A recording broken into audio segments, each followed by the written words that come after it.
Hey folks, Jackdaw here. The highly anticipated RPG of the century, Baldur's Gate 3, is just around the corner, and today we're embarking on a journey to explore the game's basics. Whether you're a newcomer eager to step into this epic world or an early access player seeking further guidance, this guide is tailor-made for each of you. Today I'm going to delve into how Baldur's Gate 3 stays true to its roots in Dungeons & Dragons, walk you through the character creation process, and immerse ourselves in the captivating gameplay with many tips and tricks galore. So without further ado, let's embark on this thrilling adventure through Baldur's Gate 3, exploring the many wonders that await. Straight off the bat, let me just say welcome to Baldur's Gate. An RPG like this with such epic proportions only graces us once every century, and I know that the majority of my viewers are excited for Dragon Age Red Wolf, but the excitement for BG3 is palpable as we embark on a journey into the wondrous realm of Faerun. You see, what truly sets Baldur's Gate apart from other modern RPGs is its deep-rooted connection to the essence of Dungeons & Dragons. While many titles, like Dragon Age, draw inspiration from D&D mechanics and lore, the Baldur's Gate series actually stands tall, firmly situated in the original world of the Forgotten Realms, a vast campaign setting brimming with lore, intricate systems, and mechanics derived straight from the pages of D&D's extensive rulebooks. And at the helm of this awe-inspiring endeavour is Larian Studios, passionately embracing the legacy with unwavering dedication. Their commitment to faithfully translating the intricacies of tabletop gaming into a digital masterpiece has been nothing short of remarkable. They have taken it upon themselves to ensure that every aspect of BG3 preserves the essence and authenticity of the beloved Dungeons & Dragons universe. And so let's start by navigating the basics. As you step into the world of BG3, the character creation screen offers limitless possibilities, allowing you to shape your main character to your own heart's desire. Whether you want a character that reflects yourself or an entirely unique identity, the game's character creation captures the exact freedom of D&D, from defining your body type and age to selecting intricate details like hair highlights. Every choice influences how the world perceives your character. The game presents a diverse range of playable races, including half-orcs, dragonborn, elves, tieflings, drow, humans, githyanki, dwarves, half-elves, halflings, and gnomes, each with their own distinct attributes. Fret not though, as no matter which race you play, each can romance our druid companion in his very unique bear form, just in case you were wondering. Additionally, players can explore up to 31 sub-races, each offering a unique twist to your own character's story and abilities. With an impressive total of 46 subclasses across 12 classes, BG3 allows you to tailor your character to your own preferred playstyle and role within this richly crafted world. And remember, you won't be facing these challenges alone. You can recruit up to 3 additional characters, origin characters or hirelings, to form a diverse and epic team. And Baldur's Gate 3 also supports multiplayer, meaning that you can team up with your best friends if you so desire. Now, if that all sounds a bit too overwhelming given all of the choice and freedom, let me give you some simpler advice. If you're all about smashing faces very up close,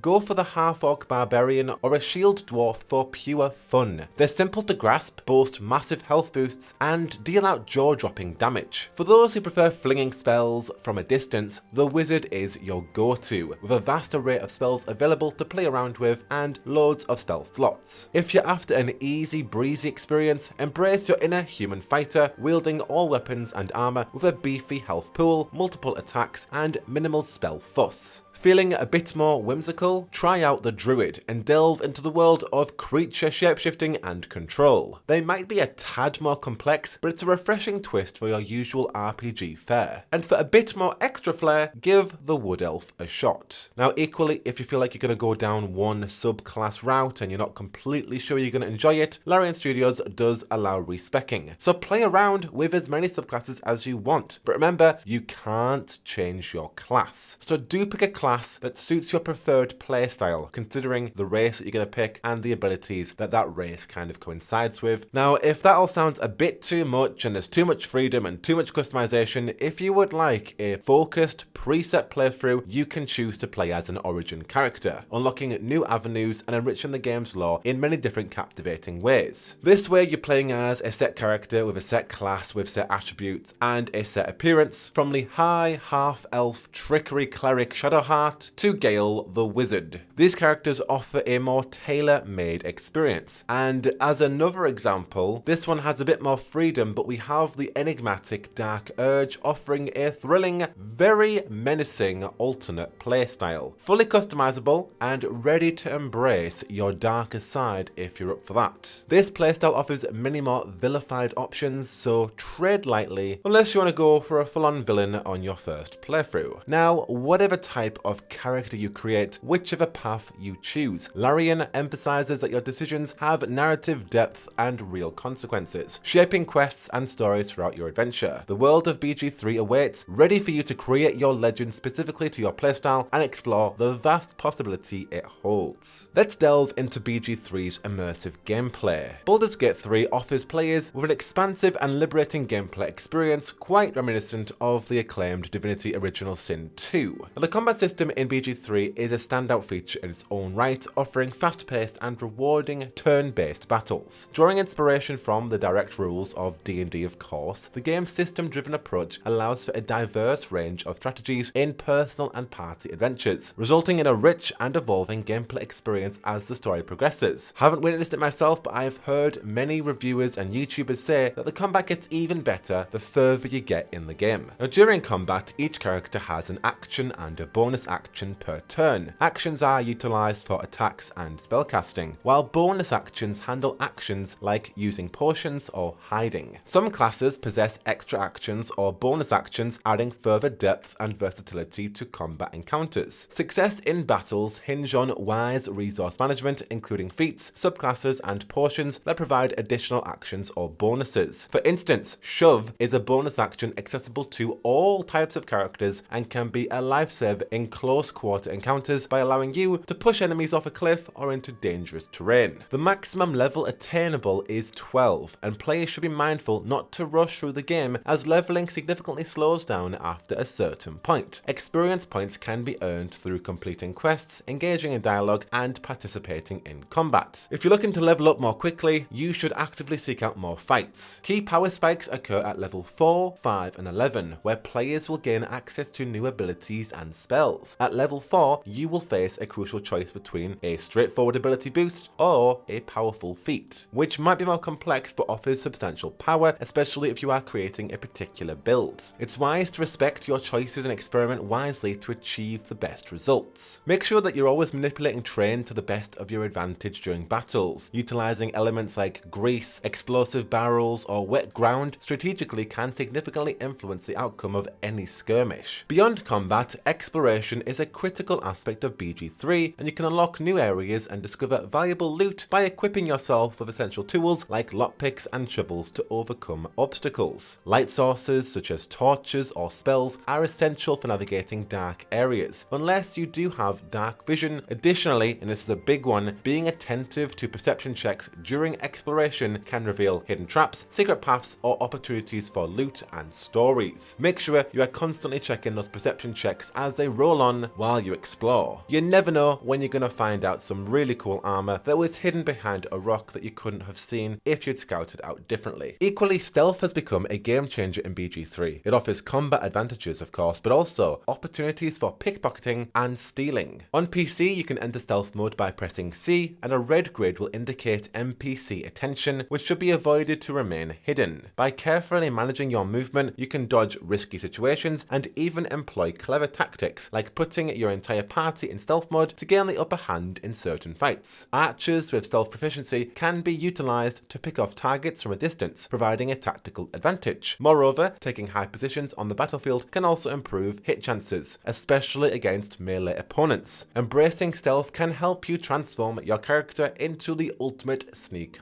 master. While you're enjoying the majority of BG3, exploring and going through combat, especially in that early act, do not worry about any hidden time constraints, as your playthrough is not restricted and is not timed. It kind of feels like it in that earlier act given many narrative reasons, but no, BG3 is not time restricted. Take all the time you want to enjoy this game, and also take long rests. They are opportunities to delve into dialogue and strengthen your relationships with recruited origin characters. Typically, each long rest that you do take may grant 1 or 2 interactions, making frequent resting crucial to unlocking the full range of character developments the game offers. There's also many other plot moments that happen when you are at your camp, which can only be enabled after a long rest. So rest up and don't worry even if it feels like the entire rest of the world is on your shoulders. And tying into that, typically with any RPG and D&D, dialogue has a pivotal role in BG3, shaping your story and progressing quests in BG3. However, if you're going for like a melee build or you really are kitted out for combat, it can be quite frustrating when attempting to pass specific speech checks. The outcomes of dialogue are influenced by your character's background, skills and abilities, especially charisma, obviously. To increase the chances of success, you should choose the most suitable character for a particular situation, and that is a massive benefit of being able to play as many of the origin characters as well as your own custom character in BG3. You can just switch to them and talk to NPCs as that character, and that's relevant if any other party member possesses higher relevant skills, because aligning relevant skills with the primary ability score improves the chances of success. For example, characters with high intelligence, wisdom and charisma will excel in tough conversations. Additionally, using the guidance spell before a conversation can significantly boost the chances of success, and Shadowheart, one of the origin characters, can cast it for like 10 turns, making her an invaluable ally for any dialogue encounters. Let words flow in your favour as you navigate through a world filled with choices and consequences. And lastly, let's touch upon BG3's story and plot and kind of break it down a little bit. So Baldur's Gate 3 weaves new and old tales together, hinting at connections to the original games without specifying too much. Larian promises meaningful ties with returning characters and events shaping this narrative. To set you up a little bit for what you're in for, the adventure of BG3 begins as you become a captive on a Mind Flayer ship, a tadpole implanted in your mind. As the Mind Flayer ship crashes given Githyanki attackers, you find yourself stranded on a beach with newfound abilities. And throughout your journey, you find other like-minded characters seeking a healer to avoid Ceramorphis. It appears that the game's primary antagonists are the Mind Flayers, ancient evildoers attempting to control Baldur's Gate. They convert people into mind-controlled thralls to carry out their sinister plans. Your ultimate goal is to stop the Mind Flayers from forming a mighty army of thralls and conquering the world, ultimately by taking the tadpole out of yourself, stopping this transformation for you and your crew. And as the story unfolds, players encounter the mysterious cult of the Absolute. This secretive cult reveres a deity, the Absolute, whose true identity still remains very much unknown and will be a mystery that will, I assume, be answered in the further narrative. Led by the powerful True Souls who communicate telepathically with the Absolute via these Mind Flayer tadpoles, the cult holds great power. However, unlike these True Souls, we are exceptions. While we possess tadpole powers, we aren't being controlled by the Absolute. Yet, there is a possibility that does exist to ascend our characters to the True Soul ranks if we so choose to embrace these illithid powers. Of course, BG3 is open to many different possibilities, and that seems like it could be one open to the player if you have such a desire. Now, character relationships are a key aspect of storytelling in BG3. Like the Bioware romance system, your party members form opinions about your decisions using an approval system regardless of their alignment, and you will always see if one of your companions approves or disapproves of your actions on screen. Now, romance is open to all genders and races without restrictions, with specific races actually having affected dialogue choices due to their origin and skills. Gaining the trust of your companions, whether romantically or platonically, requires showing friendly intentions. Your choices, big or small, have a significant impact on the game's world, and companions may approve or disapprove during dialogues. Each character has a unique personality, and winning their favour isn't always straightforward. Upsetting companions too many times may lead them to turn against you or leave the party for good. At the main camp, conversations with party members foster deep relationships, creating authentic bonds and camaraderie if you so choose to. All in all, the possibilities of BG3 are as vast as the realm itself, and as you embark or get ready to embark on this epic venture, remember that every decision you make, every character you choose, and every bond you forge will shape the very fabric of your journey. From mastering the art of combat to uncovering the secrets lurking behind this narrative, your choices will ripple through the world, leading to diverse consequences and thrilling encounters. Hopefully, this guide has helped offer some tips, tricks, advice, explanation for your quest in BG3. 3. I'd love to hear all of your thoughts on Baldur's Gate 3 and what character you're going to be creating for your first ever playthrough. Tell me everything down below. But until the next one, I have been Jackdaw and I will see you in the world of Faerun. But I should go. Whoa, whoa, whoa, whoa, whoa, whoa, whoa, whoa, whoa, whoa, whoa.